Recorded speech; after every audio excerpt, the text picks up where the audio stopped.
দক্ষিণ কামৰূপৰ গৰৈমাৰীত অসম গণ পৰিষদৰ ৰাজনৈতিক অভিৱৰ্তন সমৰীয়া বিধানসভা সমষ্টি কমিটিৰ উদ্যোগত অনুষ্ঠিত অভিৱৰ্তনত বাংলাদেশী বিতৰণক লৈ সৰব প্ৰাক্তন মন্ত্ৰী ডাক্তৰ কমলা কলিতা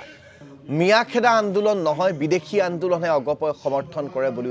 স্পষ্ট মত পোষণ ডাক্তৰ কমলা কলিতাৰ সমান্তৰালভাৱে প্ৰাক্তন বিধায়ক সত্যব্ৰত কলিতায়ো চৰকাৰী মাটিত উচ্ছেদৰ পোষকতা কৰে যদিও ভাৰতীয় নাগৰিকৰ ক্ষেত্ৰত চৰকাৰক শিথিল হোৱাৰ আহ্বান প্ৰাক্তন বিধায়কগৰাকী মোৰ ব্যক্তিগত অভিমতটো মই প্ৰকাশ কৰিছোঁ যে মিয়াখেদা আন্দোলন আমি সমৰ্থন কৰা নাই বিদেশী খেদা আন্দোলনহে আমি সমৰ্থন কৰিছোঁ আৰু বিদেশী খেদা আন্দোলনকহে আমি সমৰ্থন কৰোঁ মিয়াখেদা আন্দোলন বুলি পেলাই আমি কোনো আন্দোলন থকা বুলি আমি ভবা নাই আৰু অসম চুক্তি বিদেশী নাগৰিক বিদেশী খেদাৰ ওপৰতহে ভিত্তি কৰিহে অসম চুক্তি সম্পাদন হৈছিল আৰু অসম চুক্তিৰ ভিত্তিতহে বিদেশীক চিনাক্ত কৰি বিদেশী খেদা আমি সমৰ্থন কৰোঁ। আমি উচ্ছেদৰ বিৰোধী নহয়, সেইটো এটা ভুল মেছেজ যাব নালাগে। উচ্ছেদৰ যদি কোনোবাই চৰকাৰে মাটি অবৈধ মানুহে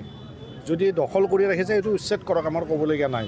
কিন্তু যিখিনি মানুহ উচ্ছেদ কৰে সেইখিনি মানুহ যদি ভাৰতীয় নাগৰিক হয়, তেওঁলোকে যদি 1971 চনৰ 25 মাৰ্চৰ আগত অহা মানুহ হয়, সেইখিনিৰ উচ্ছেদৰ ক্ষেত্ৰত চৰকাৰে এই ধৰণৰ সিদ্ধান্ত ল'ব নোৱাৰিব। আৰু এইকাৰণে তেওঁলোক ভাৰতীয় নাগৰিক বুলি আমি জানিব পাৰিছোঁ যে সেই মানুহখিনিক উচ্ছেদ কৰাৰ পিছত মুখ্যমন্ত্ৰী ডাঙৰীয়া স্বয়ং কৈছে যে এইখিনি মানুহক পুনৰ আমি সংস্থাপন দিম।